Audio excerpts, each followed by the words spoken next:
This is the Nightwolf howling at you, and today we're going to take a look at the He-Man and the Masters of the Universe Skeletor figure, the evil Lord of Destruction, part of the cartoon collection. This is the clear, quote, invisible one. This should be fun.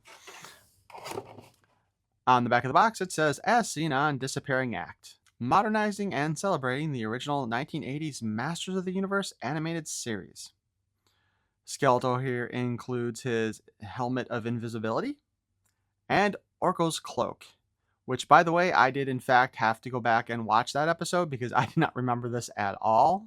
And yeah, let's just say He-Man asked Orko to strip down to give him his cloak to help find Skeletor. Your robe, hurry!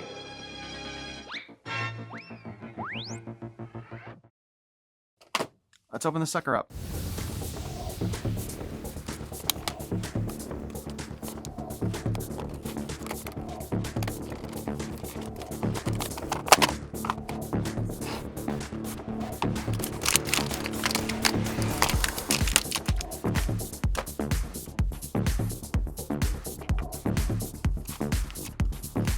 We have our little white sheet here that shows us all our removable parts, including his face.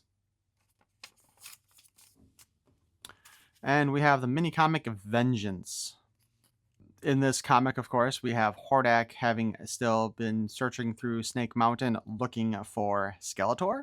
Somehow, Demo Man shows up to capture Skeletor, which, I don't know. That doesn't make any sense to me. I don't know who wrote that part or why they did it at all, but, you know, whatever. I guess this is supposed to be Skeletor without Demo Man possessing him, though, like from the Demo Man comic, whatever.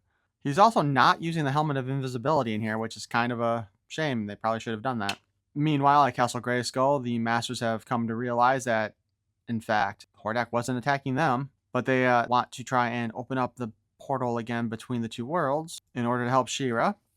We have this random black chick here in the corner that may or may not be the woman who was married to the Revelation version of King Grayskull that came with the Eternia playset. We also see Driel and some other one of Orko's relatives whose name I cannot remember. We see here that a bunch of these little ghosts and goblin thingies, like what the hell is going on with these little flying things here? Like with Hordak's head. That's kind of creepy.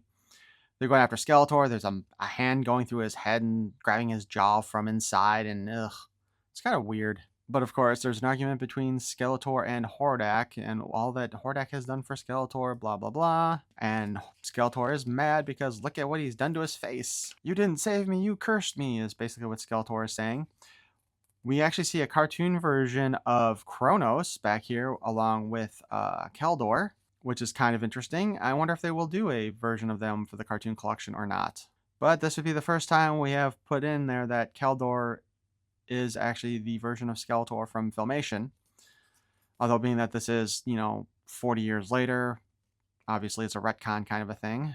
And Hordak just wants nothing more than to keep on torturing Skeletor mentally this time, and we are once again back to seeing the chick in Tila's outfit with the Trollins trying to fix the portal so that the Masters can go help out She-Ra.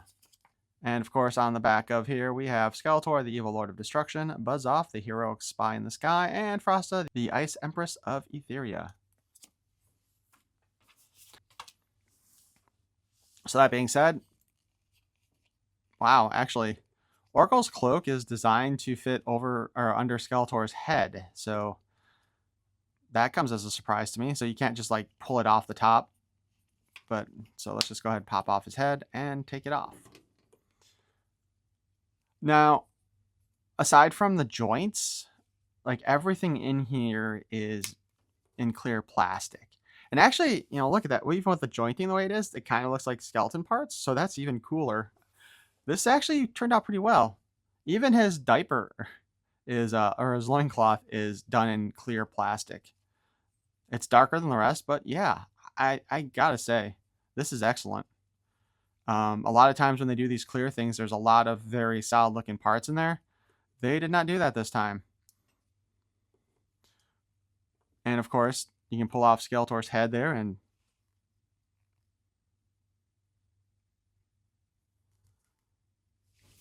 Kind of hard to tell, but actually it also kind of looks a little Skeletor back there too, to be honest. That's kind of interesting. And we can swap it out with the paint expression. These are, of course, the different heads that came with our Skeletor Cartoon Collection one that came with that, V-Friends pack. Only they don't have the smiling face. So yeah, the head sculpt on this Skeletor is really well done too, you know. I mean, it is the same as the previous Cartoon Collection Skeletor, so it's nothing new. But it does look pretty awesome in that transparent plastic. And of course, the different head sculpts here with this one where he looks like he's in pain. Which is kind of an interesting idea for the head sculpt, right? This painful look. I'm so surprised they did that. Like, we could have gotten an angry look, but in the mini comic itself, though, we definitely went with a more pained Skeletor.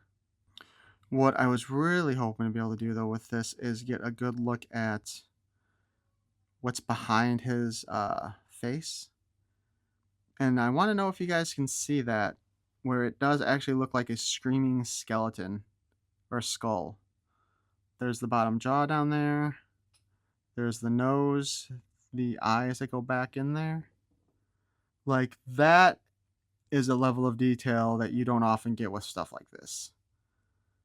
And I do not think that that's on accident. There's no way that was done on accident. It looks way too much like an actual skull for that to be an accident, in my opinion. Also, just want to point out, his Havoc staff is also done in clear plastics. The one thing that was not done in clear plastic is the helmet of invisibility. So you can fit that on his head.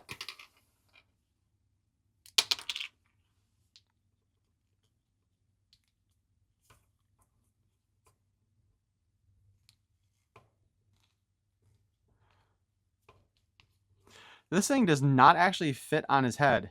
It just sits there. It doesn't it's not designed to grip onto it at all. That's kind of lame.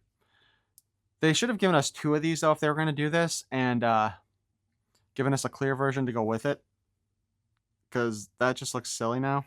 Not that it wouldn't look silly either the other way, but yeah, it just looks kind of silly.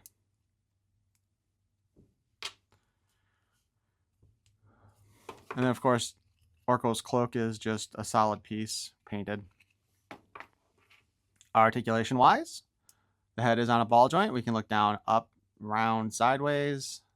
He's got full motion. Arm hinges up and down and can spin around.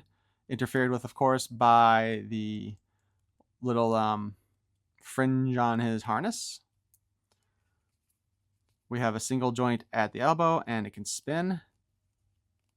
You know, I can really feel the ratchets and everything on this figure, so that's interesting. We have a spin at the wrist and the in and out articulation. Spin at the waist. You know, he kind of looks like he should have ab crunch with the way that's setting, but he does not. We can kick. We can kind of work the leg a bit here to try to get the kick up. We get about that far. Oh, shit. There's some paint on him. Nope. Actually, no, that's just... That's the corner of the mini comic that got cut off. But yeah, okay. I can only seem to get his leg to go about this far forward. It goes only the yay far back. With this being, you know, a clear plastic, I am afraid of breakage, like everybody else probably is when they touch one of these things. We do have the single joint in the knee, and we can get a little bit of a spin out of it. It's another one where there's some pretty strong ratchets in there, or ratcheting. I wonder if technically if it's a ratchet when there's a spring in there to help do it, or, you know, not just that they have that like hexagonal form. But we do have a spin at the boot cut, and we can hinge the foot up and down, and we can spin it all around and do the hokey pokey. This really does kind of look like a sad Skeletor right here with the way the eyes are. I'm kind of disappointed that they didn't give us a clear power sword to go with him either. But now you look at this, and my Froster review that I did earlier, these are all the parts that came with Skeletor. Same price as Frosta. Okay, so admittedly, this is 100% reuse here. Okay, so technically the cloak and the helmet are new parts. But a lot of Frostas reused too. I mean, except for the face and the dress, I think pretty much everything else there has been reused previously. So why didn't they just go ahead and give us her staff or some other accessories than just the 2 blast effects? Those were so stupid looking. Skeletor here looks pretty cool though. Like, man, we got the harness, we got the belt, everything's clear. What I really want to see them do, I don't care if it's in the cartoon collection or something else, and it would not relate to anything. I want them to make a Scareglow Skeletor where all of his parts are molded in different glow-in-the-dark plastics. That would look pretty badass. Let's go ahead and swap his head out again. It really does kind of look to me like a screaming skull under there.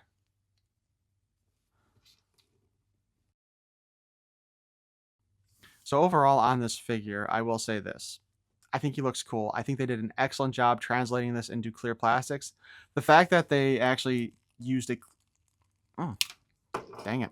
The fact that they actually still used a translucent plastic on the loincloth area, I mean, that amazes me, because that's the one part where I would have thought for sure they would have gone with a solid plastic anyway. But yeah, I mean, it looks really well done. The helmet, stupid, doesn't hold on to his head at all. Kind of pointless. It's going to fall off your Skeletor, I am pretty sure. Oracle's cloak, it's part of the story.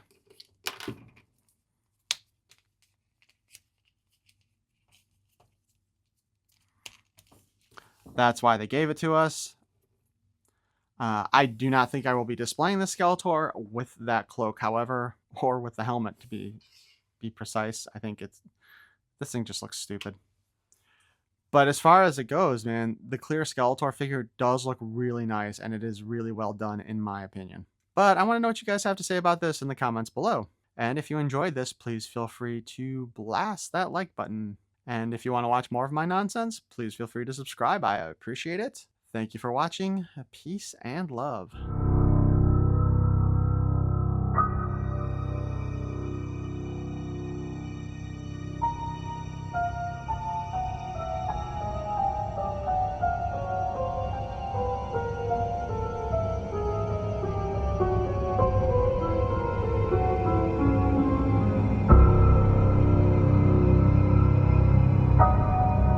The Ice Empress of Eternia.